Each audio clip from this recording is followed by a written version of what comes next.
Fantastic. I mean conceptually. Is there any way she could not look good tonight? Well, only if the media piles on and the media's like, I haven't said a word against her. She's going to be great. Who's piling on? The media's just trying to figure out who she is. She's got 80% approval ratings, as the congressman said from Alaska. You don't do that by accident, so I wouldn't even classify her as a rookie. Who's been piling on Governor Palin? No, I think they've been asking. Who's been piling on? I think you have. Give me some names. Multiple. If you look at some of the tabloid headlines, some of the magazine tabloids. Come on, give me a break, Mike. You know this. Chris, give me a break. I mean, you're on MSNBC. You're going to act like MSNBC gives a fair shake to Republicans every single day. Good. Fine question. Ask you, who is piled on from MSNBC or anywhere else on Palin? I've been asked questions about whether or not she could campaign and be vice president, given the fact that she has children. You think they would ask that question of Barack Obama, who has 2 young children, or even Senator McCain or Joe Biden? I think those. I've been asked for that on ABC, a major network. Okay, good. Not me. Go ahead. Who's piled? Do you think they piled on the media on Palin?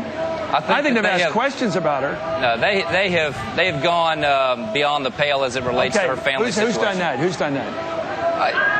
I would say that Us Weekly. I would say I watched a segment on CNN a few days ago where they did the same thing. I would say that it is really across the spectrum. Who else besides people have dwelled too much on someone who is not on the ballot. People are talking too much about a family member who's not being asked to be the next vice president. People are talking about, the proper role of women and questions that never came up when Hillary Clinton was running a historic race for president of the United States. So has the media piled on? I think that they've tried to, but You've listed US Weekly, and who else has piled on?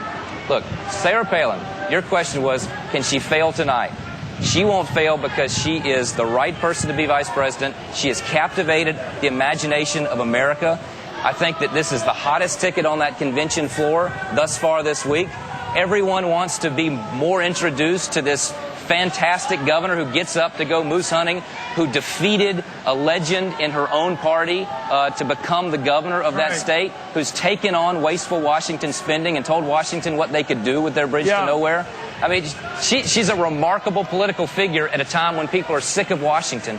And here she is coming out of a great western state that just captures the whole rugged individualism of the country.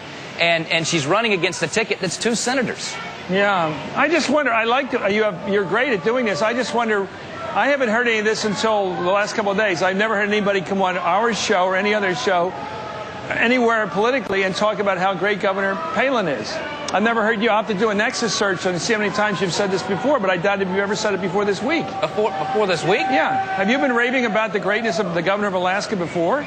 Or is this something I've never been asked about the greatness No, but have you ever just thought it was worthy of Florida? Did you ever think she was worthy of note until this week? She was on the political radar. Did you ever talk about her before? Who took out an incumbent governor. Now, did you ever talk about her before? Chris, I can tell you I have. She is somebody. I'm asking you, Congressman. You ever talked about Governor Palin before? I haven't been asked about Governor Palin before she became vice president. I just think that all this excitement and glorification of a newcomer is basically politics. I don't think anybody was singing her praises until she was nominated.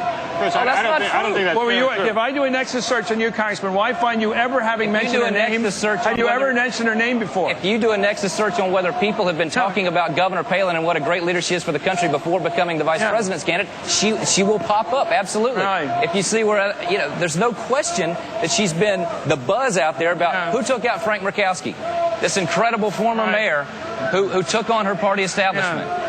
Who's an up-and-coming leader in the western United States as a Republican leader who's hanging on to the Rocky Mountain states? I just followed the news, Congressman. I never heard her name in the context of potentially being vice president. I've never heard you rave about her before. I've never heard John McCain rave about her before. All of a sudden, she's hot and cool politically, and fair enough.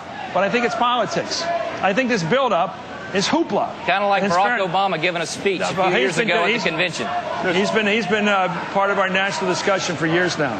I think, Chris, fair enough. You can say what you want. It's a free country. But you never say anything about her before. That's what I'm saying. Yes, Mike. The bottom line, you talk about, she is somebody who the American people are going to love. She is somebody who is an exceptional governor. By the way, that's a good argument because I may fall in love with her tonight. Everybody may think she's great tonight. She's fantastic. I'm just saying that nobody talked about her before, and all of a sudden she's going to be almost the next president of the United States. That's a pretty bold statement. Very few people were talking about Barack Obama before 4 years ago when he took the national stage here. This is somebody who, in 2 years, in the U.S. Senate, did he do anything even comparable to what she's done as governor? The difference between 4 years and 4 days is a lot of time. Thank you, U.S. Congressman.